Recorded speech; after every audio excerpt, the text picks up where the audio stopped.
டர்க்கியில் வந்து ஒரு ஒரு அந்த காலத்தில் வந்து ஒரு லெஜெண்ட் ஒருத்தர் இருந்தாராமா. ஒரு கதை சொன்னாராமா.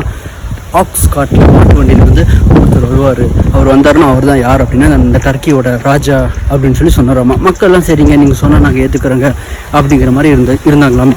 ரொம்ப வருஷம் கழிச்சு அதே மாதிரி ஒரு மாட்டு வண்டியில் ஒருத்தர் வந்தாராமா, அவரை ராஜாவாக மாற்றிட்டாங்களாமா.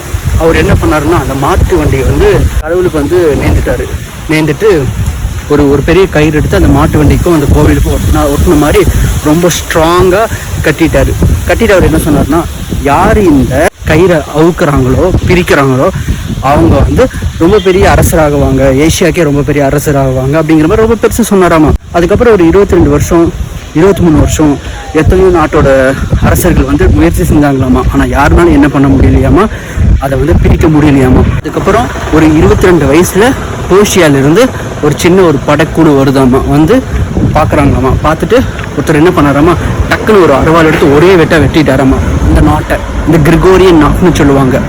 அந்த வெட்டினவர் யாருன்னா Alexander the great. So sometimes பார்த்தோன்னா மைண்ட் வந்து இப்படி தான் யோசிக்கணும் அப்படின்னு சொல்லிட்டு ஒரு ஃபிக்ஸ் ஆகிருக்கும்.